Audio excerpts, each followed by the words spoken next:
Béatrice Ardisson, née le 26 juillet 1963 à Auch, dans le Gers, est une artiste sonore et designer de renom. Pourtant, sa vie n'a pas été exempte de profonds chagrins, le plus grand étant la rupture de son mariage de plus de 20 ans avec le célèbre présentateur de télévision Thierry Ardisson. Le divorce, annoncé en août 2010, a marqué une période douloureuse dans la vie de Béatrice, confrontée non seulement à une perte affective, mais aussi à la perte de son identité personnelle, davantage connue du public comme l'épouse de Thierry Ardisson que comme artiste indépendante. Après plus de 20 ans de mariage, ayant élevé 3 enfants, Manon, Ninon et Gaston, et construit une famille unie, la séparation a laissé à Béatrice le sentiment qu'une grande partie de sa vie s'était effondrée. Elle a confié à ses proches que les mois qui ont suivi le divorce ont été les plus solitaires de sa vie, confrontée à des articles de presse virulents et aux rumeurs selon lesquelles elle ne pourrait survivre sans l'aura de son mari. Certaines nuits, assise dans son appartement parisien, contemplant le jardin des Tuileries, elle pleurait, sentant que ses années de dévouement à sa famille et à la carrière de Thierry lui avaient de fait perdre son identité. Cette tristesse était aggravée par la pensée de ses enfants, craignant que la rupture ne les blesse, en particulier Gaston, jeune et vulnérable aux changements familiaux. Bien que Béatrice ait fini par trouver son équilibre et poursuivi sa carrière, l'ombre du divorce est restée une cicatrice indélébile, la laissant se demander ce qu'elle aurait pu faire d'autre pour préserver l'unité de sa famille. La carrière de Béatrice Ardisson a été un long parcours, de créatrice de mode à artiste sonore de premier plan, jalonnée de succès éclatants et d'échecs difficiles qui reflètent son esprit créatif et sa persévérance. Née dans une famille de musiciens et d'artistes du Pays basque, Béatrice a grandi avec une passion pour le piano, guidée par sa tante Francine Schöffler, artiste réputée au conservatoire. Après des études aux Beaux-Arts, elle débute sa carrière dans la mode chez Kenzo, où elle dévoile son talent de créatrice avec des collections sophistiquées et modernes. Les années 1980 sont une période de grand militantisme, fréquentant régulièrement des boîtes de nuit comme le Tango à Paris, où elle rencontre Thierry Ardisson, qui deviendra plus tard son mari. Cette rencontre bouleverse non seulement sa vie personnelle, mais ouvre également un nouveau chapitre de sa carrière. Après son mariage en 1988 et la naissance de 3 enfants, Béatrice met sa carrière entre parenthèses pour se consacrer à l'éducation de Manon, Ninon et Gaston, se déplaçant fréquemment entre Paris et la Normandie pour leur offrir un environnement paisible. Le tournant dans la carrière de Béatrice se situe à la fin des années 1990, lorsqu'elle commence à travailler comme conceptrice sonore pour l'émission Paris Dernière, produite et présentée par Thierry. Son oreille fine et sa passion pour la musique lui permettent de créer des arrangements uniques, mêlant kitsch et reprises décalées, donnant à l'émission sa touche personnelle. Le succès de Paris Dernière conduit à la sortie de son premier album, La musique de Paris Dernière Vol 1, en 2000, un produit musical qui rencontre rapidement un franc succès auprès du public et ouvre la voie à une série de 7 albums du même genre. Elle poursuit le développement de sa ligne Mania, avec des albums tels que Clo-Clo-Mania 2003, Indomania 2004, Kong 2005 et Riomania 2005, une collection de reprises célébrant la culture brésilienne. Ces albums connaissent non seulement un succès commercial, mais permettent également à Béatrice de s'imposer comme l'une des plus grandes sound designers françaises. Elle développe également sa carrière en tant que DJ et en créant des ambiances sonores pour des lieux prestigieux tels que le Fouquet's, l'Hôtel Bristol, le Crillon et la boutique Louis Vuitton des Champs-Élysées. En 2011, elle réalise la conception sonore de l'hôtel Jules et Jim à Paris, un projet salué pour sa sophistication et sa créativité. Ses succès l'ont aidé à construire une marque personnelle forte, sa propre entreprise Ardisong, devenant un symbole d'innovation dans le domaine du son. Cependant, la carrière de Béatrice n'a pas toujours été de tout repos. L'un de ses principaux revers fut le manque de succès de certains de ses projets acoustiques, notamment ses derniers albums de reprises. Par exemple, certaines compilations Mania furent critiquées pour leur manque de fraîcheur par rapport à ses précédents albums, ce qui l'a mis sous pression, tant de la part des critiques que du public. Elle eut également du mal à concilier sa vie de mère et sa carrière, surtout les premières années, lorsqu'elle dut travailler à distance depuis la Normandie pour s'occuper de ses enfants. Il lui arriva de fondre en larmes en studio d'enregistrement, épuisé par la nécessité de finaliser ses projets acoustiques dans des délais serrés, tout en souhaitant passer du temps avec Manon, Ninon et Gaston. Autre difficulté, être surnommée la femme de Thierry Ardisson, ce qui laissa certains penser que son succès n'était dû qu'au soutien de son mari. Cela la poussa à redoubler d'efforts pour prouver son talent, veillant souvent tard pour dénicher des chansons rares ou créer des arrangements uniques. Malgré les revers, Béatrice a persévéré, utilisant ses difficultés comme motivation pour continuer à créer, de la conception sonore pour des films comme J'irai dormir à Hollywood, 2008, à l'organisation d'événements musicaux dans de prestigieuses salles parisiennes. L'une des fins les plus tristes de la vie de Béatrice Ardisson fut la perte de son proche compagnon Thierry Ardisson après son décès le 14 juillet 2025, laissant un immense vide dans son cœur. Bien que divorcés en 2010, Béatrice et Thierry ont conservé une relation étroite, se considérant comme des compagnons et élevant ensemble 3 enfants. La perte de Thierry, qui avait été son grand amour et sa source d'inspiration pour sa carrière, a plongé Béatrice dans un profond deuil. Elle avait confié à ses amis que Thierry était non seulement son ex-mari, mais aussi la personne qui lui avait permis de découvrir sa passion pour la conception sonore, et que le perdre était comme perdre le souvenir le plus précieux de sa vie. Dans les jours qui ont suivi les funérailles de Thierry à l'église Saint-Roch de Paris, Béatrice se rendait souvent dans la maison normande où elle avait élevé ses enfants, pour se remémorer le passé. Assise dans la pièce où elle et Thierry avaient écouté de la musique et travaillé sur des idées pour Paris dernière, elle pleurait en se remémorant les moments partagés. Cette fin était non seulement une perte personnelle, mais aussi un douloureux rappel que, malgré ses nombreux succès, elle n'avait pas réussi à préserver les relations les plus importantes de sa vie. Cette perte était d'autant plus douloureuse que Béatrice subissait la pression des médias, avec des reportages constants sur sa relation avec Thierry et leur divorce.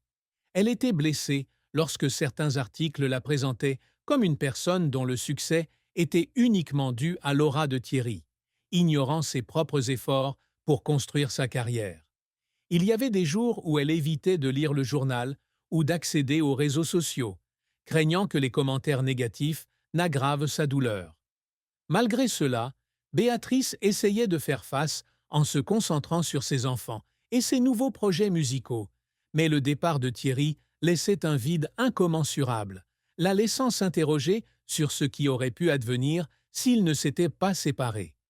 Le parcours amoureux et conjugal de Béatrice Ardisson est riche en émotions, ponctué de moments de bonheur et de profonde tristesse.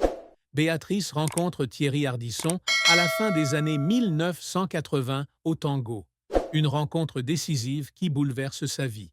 Thierry, célèbre présentateur connu pour son style audacieux et son sens de l'humour aiguisé, l'aborde avec ces mots célèbres. « Tu es la femme de ma vie, et dans 9 mois, nous serons ensemble. » Cette prophétie se réalise lorsqu'ils se marient le 2 avril 1988. Les premières années de leur mariage sont remplies de joie. Béatrice et Thierry accueillent 3 enfants. Manon, 1989, Ninon, 1991 et Gaston, 1996. Ils voyagent fréquemment entre Paris et la Normandie, où Béatrice consacre une grande partie de son temps à l'éducation des enfants, tandis que Thierry est occupé par des émissions de télévision comme Bain de minuit et Lunettes noires pour nuit blanche. Les soirées en Normandie, où toute la famille écoute de la musique ou organise de petites fêtes, sont des souvenirs précieux pour Béatrice.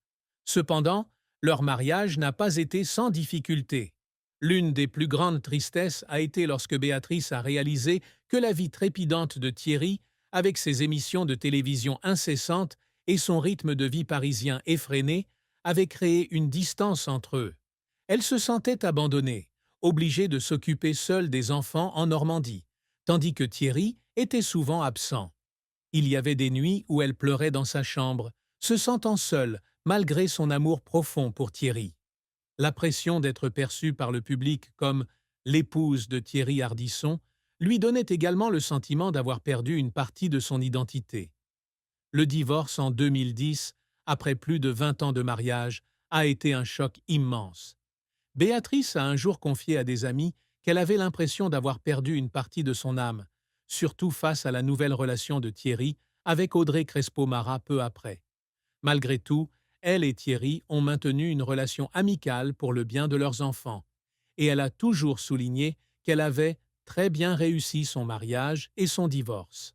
La tristesse amoureuse de Béatrice ne venait pas seulement de la rupture, mais aussi du fait qu'elle a dû apprendre à se retrouver et à s'affirmer comme artiste indépendante après des années passées dans l'ombre de son mari.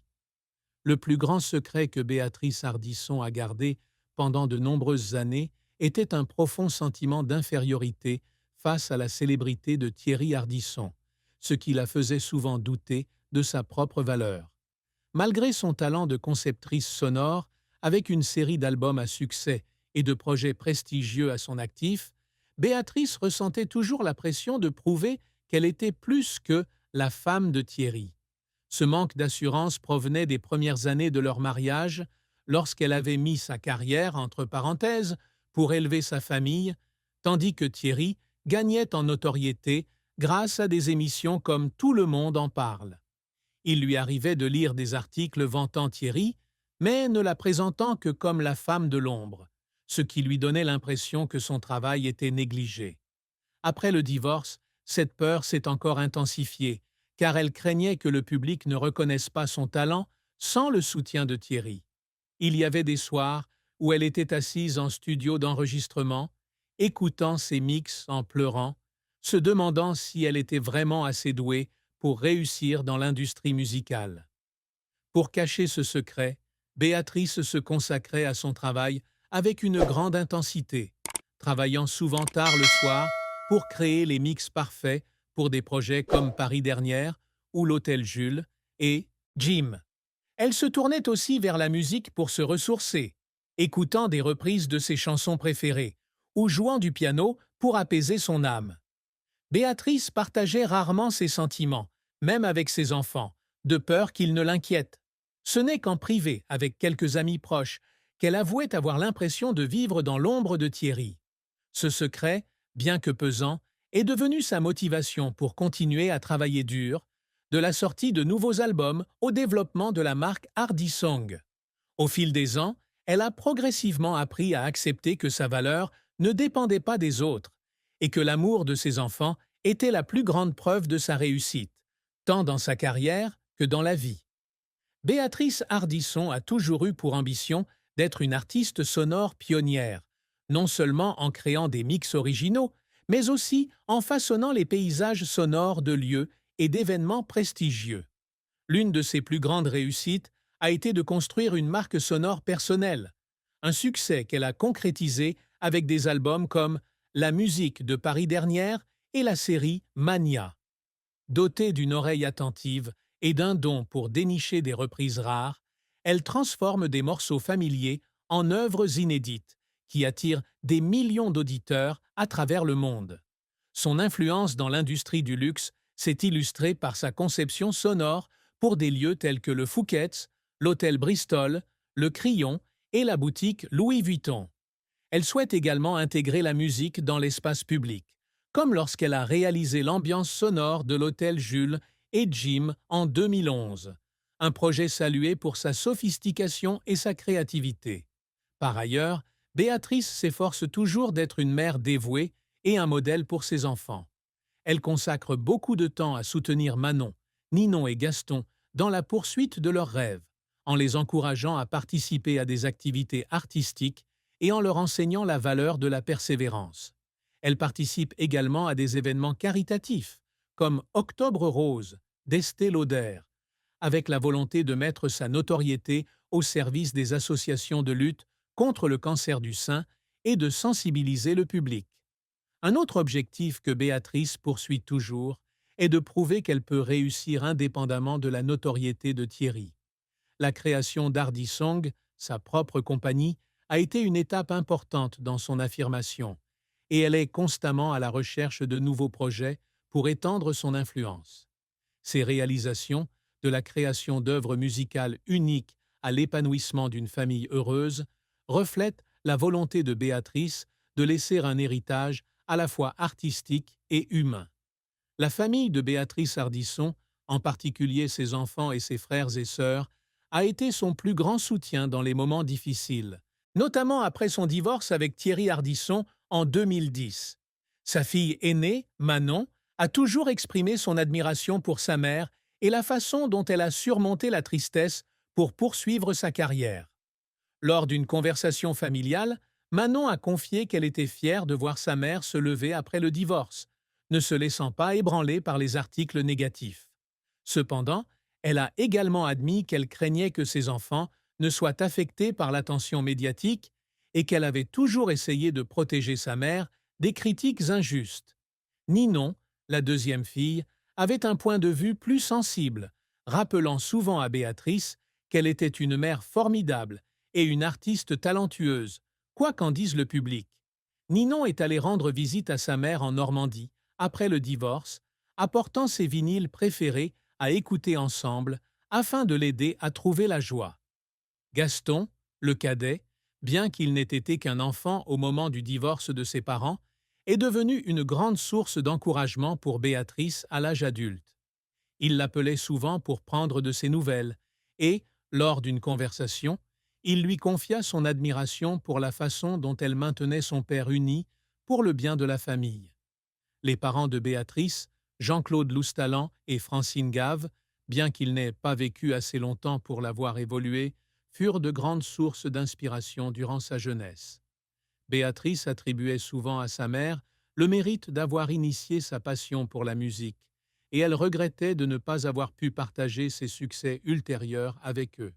Son frère, Jean-Philippe, qui vivait au Pays basque, invitait souvent Béatrice en vacances dans leur ville natale, l'encourageant à se concentrer sur sa musique et sa famille plutôt que de prêter attention aux critiques.